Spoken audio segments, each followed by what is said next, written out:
because I refuse to not be first. Do we do enough? Well, I never shut up about it. It must have been about 16, 17. We nicked their gilt rings. Right, the bouncer's gilt ring. This is no good for me.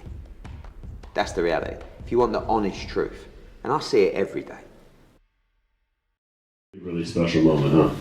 Yeah, and I will just say to Lawrence Okolie, I think, look, this was a voluntary defence. This was a fight that he didn't have to take. He knows how good and dangerous Chris Billam-Smith was. So for a champion to come away, so to speak, to stack everything against himself and come into the Lions Den, I think deserves a huge amount of credit, because we don't see that a lot in boxing, especially British boxing, to go and do that. And yeah, fair play to Lawrence, and obviously congratulations to Chris and Shane for an unbelievable game plan. Now, Chris, I'm going to come to you, and I'm just going to ask you a simple question. How does it feel? Comments? I haven't really got the words at the moment, to be honest. It's memory's quite sunk in. It was a grueling fight, physical, pretty tough. I've been pretty ill this week and didn't rehydrate as much, go as heavy as I normally do, so the energy levels were a bit low in there. But Shane came out of a game plan, as always, and the game plan was to stay safe early on, the first 3 rounds, and a lot of people probably thought at that point that I bottled it, but we knew the game plan, and then just start pushing, and we knew we'd find the shots. As I said in the build-up, you would find the shots, and that, obviously that 4th round found the shot that sort of changed the momentum of the fight, and from then on I knew I could do enough to just keep going, even with the energy feeling quite low. But yeah, it's crazy. I can't believe it. Shane took me on in 2017, and here we are. Just literally, it was. I think I joined the first week of June, so we're 6 years on now, and within 6 years we've turned me from a very raw fighter to world champion, and I owe so much to Shane and the McGuigan family. Many people along the way have helped me, but that family has been just so good to me, and they're part of my family now, and I'm very grateful to have them as my team. Shane, earlier this week you said if you could see Chris hoist a world title above his head, that would be one of the proudest moments of your career. So, what do you think? I've got 2 of my former fighters here, Luke Campbell and George Grove, and obviously Lawrence Okolie, so they're better at fighting than me, but it is my proudest moment, I'm not going to lie. It's the biggest win for us. I met Chris through sparring with George Groves. George Groves won his world title on May the 27th, and this is the same day, outdoors, on Sky Sports, different promoter. Thank you, Ben, for believing. And it just felt like the stars were aligned. He's worked so hard. He came in my gym in 2015. We started working in 2017, and in 2023 he's become world champion. So he looks for 1%. He looks for those little extra add-ons, and the most important thing is he believes in himself, he believes in his team, he believes in strategy, and he's proved it. Open up to questions. Chris, you said you were ill in the week.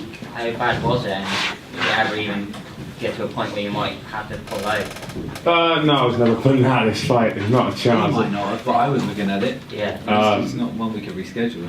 Yeah, but I'm not letting 15,000 people down, no way. I was getting in that ring. Yeah, I had sickness diarrhea on Tuesday, wake up Tuesday morning. All the training had been done, but I was pretty ill. Got a bug. Tried to sort of fasted for about 24 hours to try to get rid of it, and then ate a little bit, and then just carried on till Thursday. So yeah, it's hard to. Making weight was easy, but it wasn't nice. I felt like I was really low on energy. Putting the weight back on wasn't. I didn't put anywhere near as much weight on as I normally would either, because I still, like, my stomach, I only started eating yesterday, Friday after weighing, from Thursday morning I think was the last time I ate. So yeah, the doctor had to go at me early when I told him, because I had to lie to him. But like I said, I was never ever letting those fans down. I'd just turn up, 36 minutes of action, and give it everything. And you can't, with a fan base like that, you can't let them down. So yeah, that was never, for me, I was never pulling out the fight. You must have thought, We'll try to get you a mic. you've waited all this time for a world title fight, and you get your big dream, and then you get sick the week of the fight. Yeah, well, I had a fantastic camp. Everything went well, and I was like, I knew it too good to be true. So yeah, it you was were drinking the whole way through, and you're able to hold the waters down and yeah, electrolytes and stuff. So yeah, I was just smashing lights in and basically through the week. But yeah, and yes. Chris, how much did your home fans spur you on tonight? Like yeah, I mean, I was emotional on that ring walk. It was mad. It was hard to contain. Obviously, I did a ring walk rehearsal yesterday without the fans, and that was emotional in itself. But then with the fans, I think ring walking first probably helped that, because I thought, right, take a little bit of it and use it as fuel. Yeah, they're incredible, and they have been from the off. As soon as Ben brought the show down here last summer against Isaac, town's been behind me, and it's just, I'm so fortunate to have that backing, because not everyone gets it. I'm fortunate to be from a town like Bournemouth that's been starved of boxing for 75 years it's for a world title fight, the football club have been absolutely phenomenal with me as well, helping build my fan base, because they've looked after me in terms of getting me on the pitch since I won the Commonwealth title. In fact, got on the pitch before my pro debut. The night before, we had a Friday night game. George Groves sorted me out, and he had a contact at the club and got me on the pitch with on the night before my pro debut. So and the club have been so accommodating, and they're obviously a massive part of the town. And then they've got the fans involved, and yeah, the fans are everything. We're here because of them. At the end of the day, they turned up twice last year, and then they sold out. They bought all the tickets for the stadium. So yeah, they're phenomenal. Chris, what did you find that Lawrence? What did you find that the most difficult aspect that Lawrence was giving you throughout the fight? Have a guess. Just to add on to that, do you find, obviously you sparred thousands of rounds with him, and you've obviously trained him as well, having done the game plan, were you expecting the excessive clinching? Yeah, especially once I hit him. Once I hurt him, I knew that it'd be more and more like that. But it was, like I said, the energy was low. It wasn't ideal for me, energy-wise. I would have liked to have gone through the gears a bit more. But and Shane was getting frustrated with that, but understandably. But then I was just sort of managing the effort, and I was obviously got the knockdown, and then I knew I was hurting him and just picking my spots. But yeah, that was obviously the excessive holding was the hardest thing to deal with. He's strong with it. Yeah, he's strong with it. He's really strong with it. It's hard to shrug him off, and he leans on you. But towards the end of the fight, I've started adjusting myself a little bit. I won't give too much away in case we have a rematch. So, and I'll be able to do things a lot better earlier on. Chris, congratulations again, Chris. 1-1, 12 draw. I saw your face. Did you think you were going to get robbed? To be honest, I couldn't figure out how many points he'd had off and how many knockdowns there were. I was just focusing on the job at hand. I had no idea. But the boys said, like, yeah. I was like, I don't know what you had me. What do you have to score? I don't know. You gave away a few rounds that you should have continued to win those rounds. Do you know what I mean? You would take. He was calm and far too calm, because he was like, Lawrence's shots became wide and he was falling in with bent arm shots, and then it was getting messy. And then you think, well, at least he was initiating the attack. I hope that they're not putting that into a Lawrence Okolie round. But the knockdowns, the point deduction, and you continually hurt him throughout the fight. He didn't hurt you in the fight. Chris, you mentioned that Bournemouth's been starved of boxing. Do you think the fact that you've had 15,000 fans, some young kids in attendance as well, you're going to usher in a new regime of Bournemouth boxing and South Coast boxing as well? Yeah, I mean, it's grown since I started boxing. There was 3 amateur clubs here when I first started. Now there's probably 10 to 15, and that was, where we're going back to when 15 years ago now, 15, 16 years ago. So boxing as a whole in this country is growing. Obviously there's been a white collar scene as well, and there's quite a lot of, there was like a white collar scene, but a lot of that's sort of moved into the amateurs, a lot of amateur clubs down here now. And it's great, it's great. I think boxing for kids is brilliant in terms of what it teaches, the respect and discipline. I think, if I can leave a legacy and get kids off the street and, get them in the gyms and they become better humans for it, then that's phenomenal. That's a huge amount of pride I'll take in that. Chris, this is already a special place for you before tonight, but when you come here and watch Cherries get into the future, how's that going to feel? Good question. It's going to be crazy. I need to, tonight you sort of zone out from it all. Like, obviously I've done the ring walk, and I was here the other night doing the questions and stuff, and last night did the ring walk and then rehearsal, and so like you just get used to it and a lot of visualization and stuff, so you're there, and you just, tonight was just about focusing on the job and soaking up the atmosphere, but not getting too overwhelmed. It's definitely been difficult at times to not get overwhelmed, but it's going to be crazy. Hopefully first game of the season next year I can do a walk on the pitch, first home game, and thank the fans. You going up to Goodison tomorrow? No, I'm going on holiday in about 8 hours time. So I've got my nutritionist wedding on Monday in abroad. So but I think it'll allow me to eat what I want. With the success of this show, the atmosphere, the crowd, everything, Crystal Victory, will there be more shows from Boxer just down this side of the equator? Yeah, I think as well. There were big wins tonight for Lee Cutler as well, and Mace Ruick actually I just saw. But there's a lot of boxers coming through. There's a lot of gyms that were involved. As I said before, Portsmouth, Southampton, Salisbury.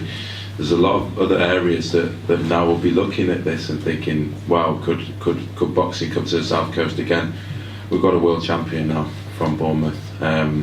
Hopefully we can bring many more special nights to the South Coast, and I expect that to happen over the next 12 months.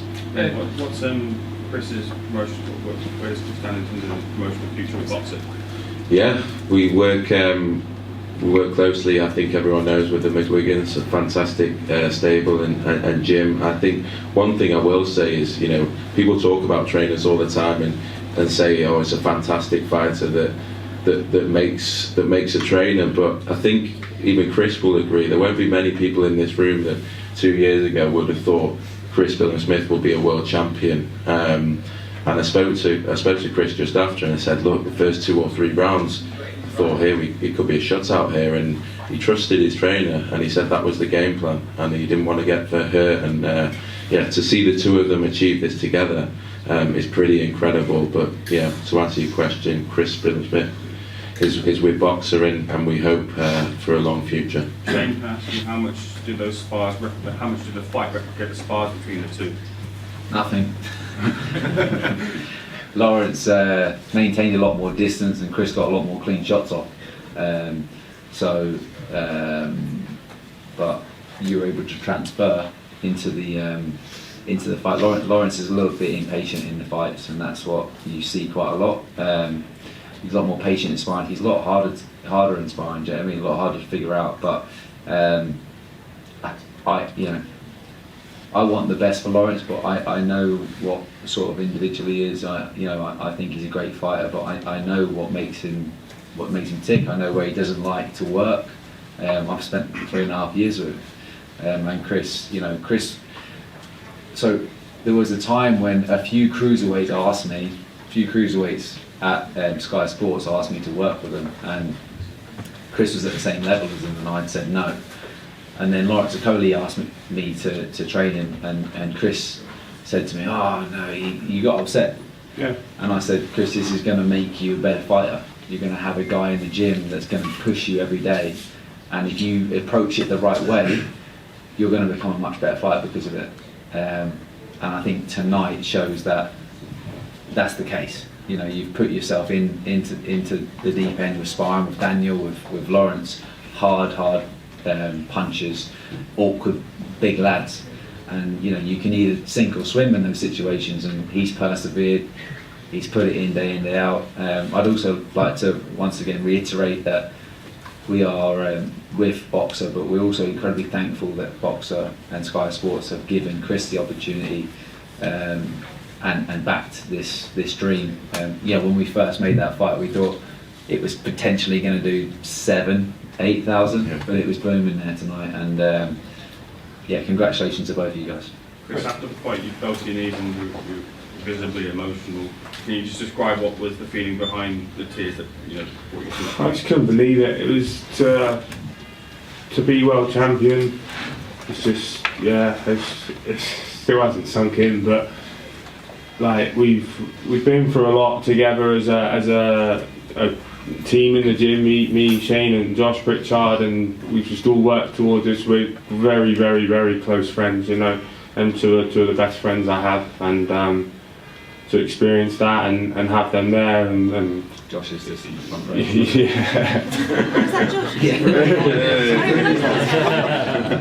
He's that's his cherry bear over it, and the cherries, and it was just, I couldn't believe it. It was just, I just didn't know.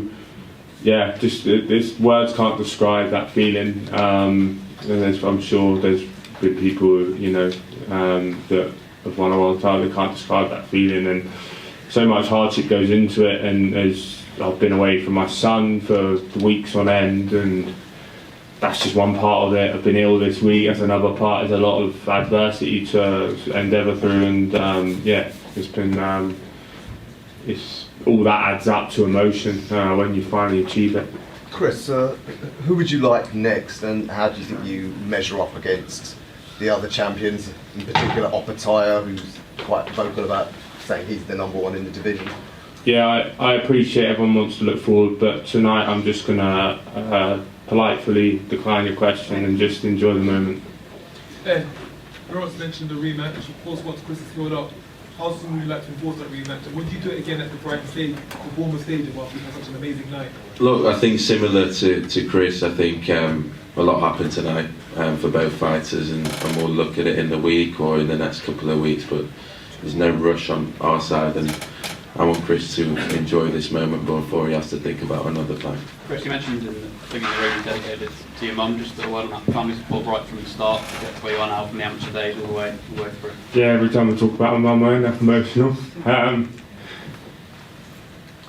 She's an amazing woman. She's my hero. She really is. I think,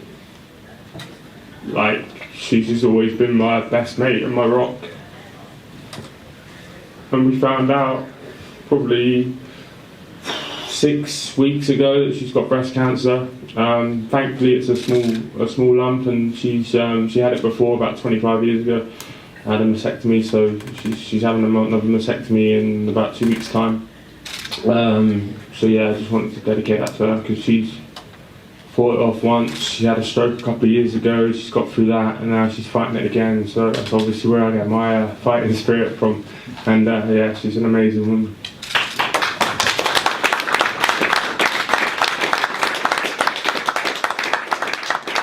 All right, ladies and gentlemen, I think Chris needs to go on holiday and get some rest. Congratulations to the new champ.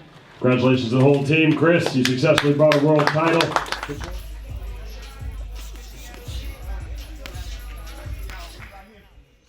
Because I refuse to not be first. Do we do enough? Well, I never shut up about it. It must have been about 16, 17. We nicked their guilt rings. Right, the bouncer's guilt ring. This is no good for me. That's the reality. If you want the honest truth, and I see it every day,